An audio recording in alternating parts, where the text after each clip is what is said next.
kati eno y'entambuza y'obulamu bwo mu bintu eby'enjawulo wano mu pulogulaamu Sumulula. Ebimu ku bintu bye nakkiriza mu Sumulula ebinjigiriza ate era ebinsomesa ebintu eby'enjawulo ke kanyomero kano. Entambuza y'ebyobulamu. Nti kale gano owuliriza Simon ng'atandika, gano owuliriza olugambo lwaleese, naye bw'oba obadde olina by'okola sooka opoozinge, leero tusome. Tuli mu season nga ffenna twetaaga okuba nga tumanyi ebintu nga bino. Bwe tutandikidde Simon twogedde ku nsonga y'enkuba okuba nti efudde ennaku zino. Ne twogera ku nsonga y'okwanika ku waya entuufu, ne twogera ku relationship eriwo wakati w'amasanyalaze n'enkuba.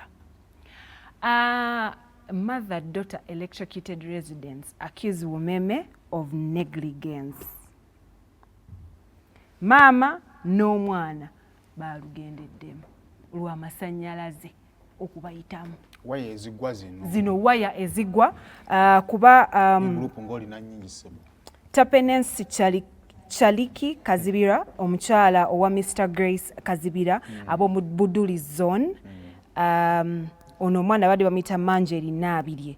Bwe yadduse ate wa maama we yakutte bukwasi ku maama we ne maama kati waliwo scenario yali awo saidi z'ebulengano ddako awo munda oli yali ayanika ne gamukuba bwe gamukuba ne waba wajja okutaasa ne gamukuba babawo omwana balinganga bano babasatu baafa naye nga buli omu ajja okutaasa gwe gakuba ajja okutaasa gwe gakuba. Bwe tutunuulira bwe tusoma mu statistics ebintu ebisinga okuleetawo incidents oba ensasagge naddala mu workplaces gaba masanyalaze. Over 30% bino byonna bisinga kubaawo mu construction. Wali oyingiddeko mu nnyumba n'osooka kebera sockets, cables nga twagala laba ku waya. Ate naddala I don't know lwaki abasajja temwagala laba cables zitambula mu nnyumba zirinaako buzibu. Bw'obanga omanyi. First ennyumba eba terabika bulungi. Ekyokubiri omukisa gw'amasanyalaze of course okuba abantu mamungi. Ate n'amasanyalaze gano statistics ziraga nti amasanyalaze agasinga oba cases ezibaawo ku mirimu gitera kubaawo mu myaka gya myaka 25 n'emyaka 44. Kuba I think fe tusinga okwetala oba fe tusinga okumakula gy'emirimu gibakozesa gy'emyaka manya egikola. Oli ayinza otuulaawo omanyi tuba tulowooza tumanyi until woolaba nti olumu obadde tomanyi. Wokizula nti obadde tomanyi. Gamusanze gamaze kukukuba. Nakwatako mu pakoleta nga ndaba amazzi tegajja.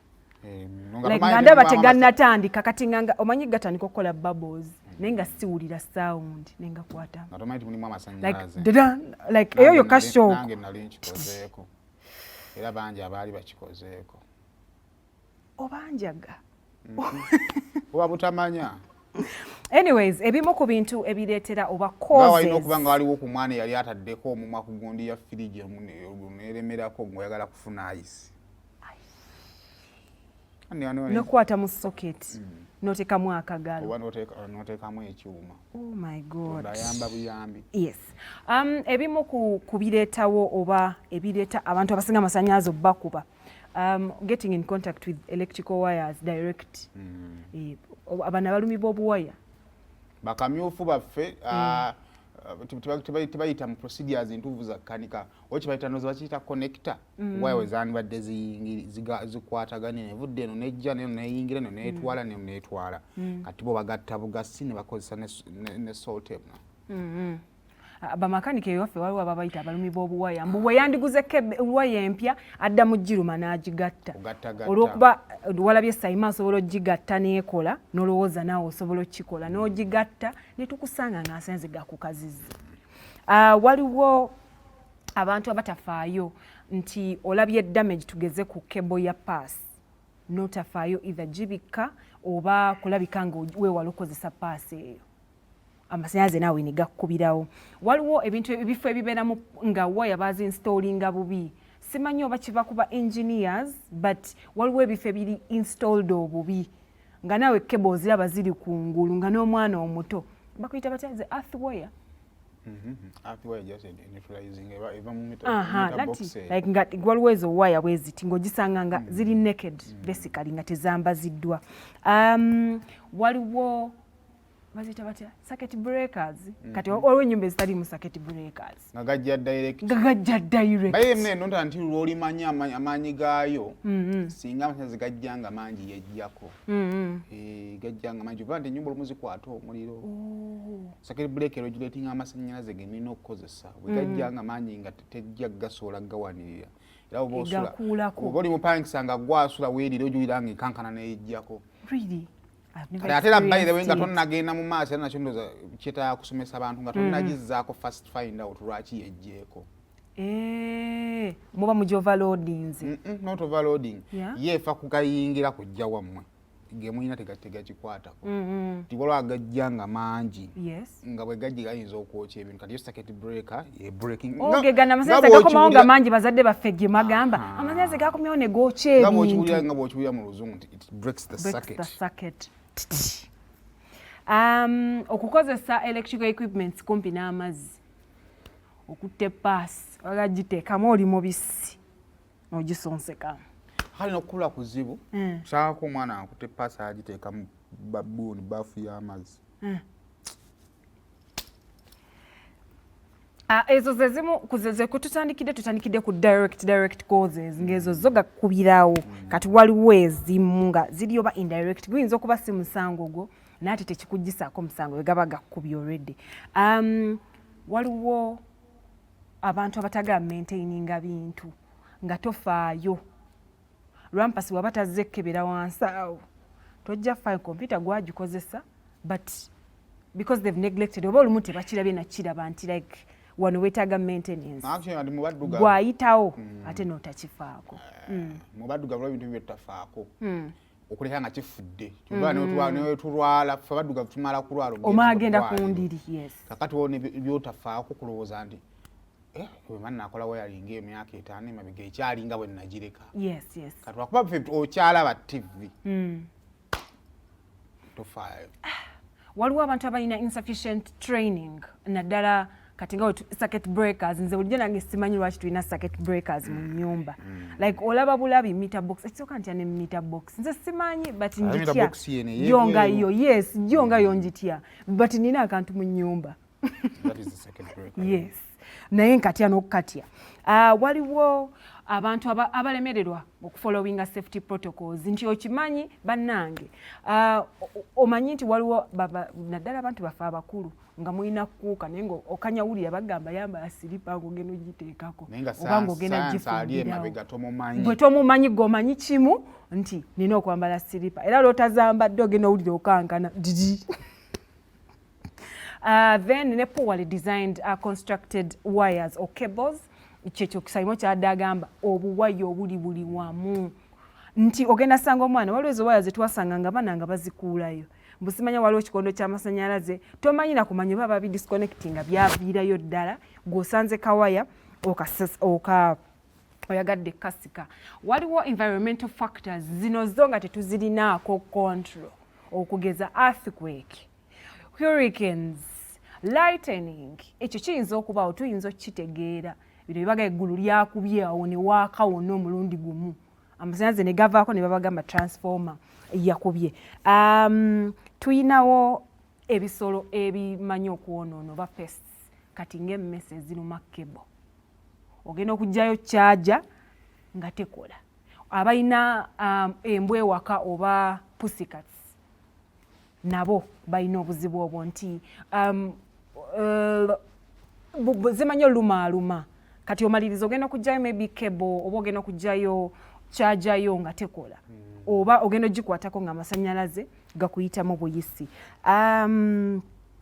baziyita batya okwekuuta corrosion okwekuuta kwa cables ezimu naddala ezo ezikatira bange ezo ziri ku screen ziri eno oze buzzi wabaawo n'ensobi ng'ez'abantu when you look at like that rat erumye cable ogenda okujja ogikwatako naye nga nebuuza lwaki teyakubye eyo mmese okutandika ogiakisitanya okubeera mu biseera nga ate musanze tegaliiko so buli omuntu ng'obadde nga tubadde n'amasannyalaze okumala ebbanga is very important bw'ogazzaako ne musooka muyisaamu eggaadi nemukebera kubanga kati waliwo wayizimu tosobola kulumibwa singa kuba kupulika amasannyalaze naye mu kaseera nga tegaliiko buli kimu kisobola okuba nga kyali kisobola okuba nga kyali kibaddewo.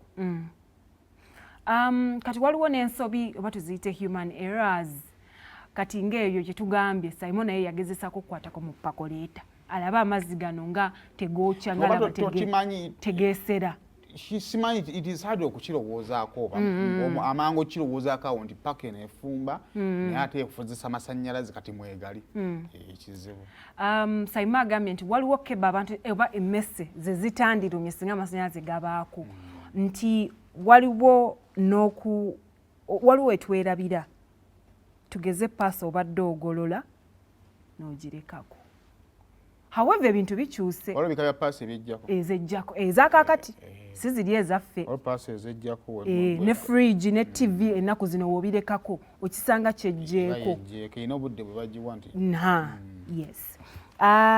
Waliwo abantu abakozesa equipments mu hazardous let me say eggulu libwatukawo bweri nga bwe batugamba tokozesa simu. Ojjukira dda abazadde baffe tebakwata simu mu nkuba mbwe eggulu lijja ku nkuba ne bakugamba tokozesa kino enkuba etonnya ovudde wabweru oyagala teekako mazzi. Yes, I understand but oli mukalu okuba nti okwata ku kebo ya pakoleeta eyo. Ebintu ebimu tulina obitunuulira ng'ate tubitegedde. Waliwo abamu nga olaba mpozi ku miti gy'amasannyalaze kubaako ki hatari something ekyo kigambo precautions ne bawooninga nti wano toyingirawo naye abaana baayiga tuyingira be away of dogs oza ssente z'amabugu anti amasannyalaze ge bakubira eyo kati ennaku zino ebigambo biri mbeera misuse nagisanzeeka kamotoka kaliko danger ba danger bikoze otya danger hatari nempa obudde akamotoka nga tekalina kiri naye nga gwe weebuuza wallahi kyatutensioni yenadde envuga bwenti nendaba danger sima bikoze bitya nenkavuga okuva kwakavu nenkatunuli okuva kwakavuga nga talina buzibu ye nenkadde emabiga nga kaliko bisubi aga nebigamba bikozesa nkebaaga. Anyways, prevention measures eziyinza okuba nga weeziri oba twerwanyisiza tutya okuba nti amasannyalaze tegatukuba tegatuttira baagalwa baffe.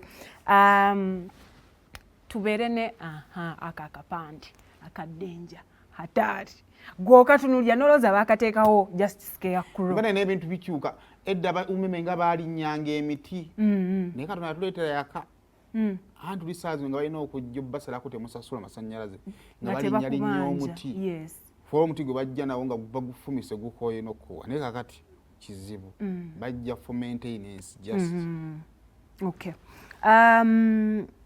Tukozese ebintu ebiri safe naddala nga tuli ku mulimu n'ewaka. Please try to be safe as you can. Bwe ziba siripa nga batugamba nti plastic agenda tuyambako anything rubber bambi zambale. Bw'obanga omanyi nti mukyalina kuuka ziri enkola enkadde nkyogerako kuba twagirina ewaka okuba kati baagikyusa naye nga etteeka eririwo kwata yambala siripa nga tonnatuuza sefuliya ku kuuka eno. Bazita batya safety standards tumanye amateeka na engeri ki eyokozesaamu ebintu ebimu. Let's try to be safe, let's try to use things mu ngeri gye tulina okubikozesaamu. Tulabike nga tukebera oba tumaintaininga ebintu bye tukozesa awaka naddala ebintu ebiri regular paasi pakoleeta bwe ba fridging eyo bwe ziba kuuka ng'ezo bwe ziba extensions mwayigo gatta obuwaya bwa extension emu n'ogyekanikira ate mwayigo okubanga mulina bi screwdriver ewaka ogyekanikira n'ofuna akaveera n'ogisibako n'oteekako akabiriti booti akaveera ne kabula. Yes. Tubyekanikiranga si birungi. Use personal protective equipment naddala kati bwe ziba gloves ng'ezo zambale bwe ziba silipa ng'ozeetaaga oba niigina oba house shoes please wear them. Please wear them kubanga tetwagala kuddamu kuwulira nti abantu ate bafa tuli mu season neweetaba season ya nkuba naye ewaka naddala ffe abalina abaana bwe ziba sockets waliwo obuntu bwe batuleetera obubikka sockets tuzibikke naddala ng'olina ba toddlers tubikke sockets to making sure wire zonna nga bwe tuzirina awaka ziri either hidden nga tuzikwese bulungi oba bazambazza bulungi nti newe wabaawo ekibaddewo waya zino zirina that rubber thing ekibeerako. Bwe tuba nga tuyina abakozi ewaka tubayigirize enkozesa y'ebintu bino, tusomese n'abaana baffe nti ebintu by'amasannyalaze si nti sikwagala okikozese, naye njagala tubeere nga tuli safe, nga newe mba siriiwo ewaka ate wali safe. Katumaliriza bano abantu abakola ennyumba, ndowooza it is very important okudouble checking ebifo bibiri, ebinaabiro ne kitchens. Yes. Ebintu ebyo bitwongere ng'obyetereza kuba singa owayalinga embi n'osanga wayo nga bagiteekayo bingeri mu kinaabyo oba ontegeera awaliwo direct access ku mubiri then n'effumbiro ate ly'effumbiro kiralamu. So ebintu ebyo bibiri nga tutuli cross checking olimu ogukoleddwa tulina okuddamu ne tubyetegereza. Ne sockets zino ze bateeka naddala mu ffumbiro waliwo ezo ezisobola okulinga effumbiro lyonna. Yes, waliwo ezo ng'oli asanzayo socket eri nnomo n'agiroodinga kate n'ateekako kuuka etwala amasannyalaze amangi. Kati eno y'entambuza y'obulamu bwo mu bintu eby'enjawulo wano mu pulogulaamu Sumulula.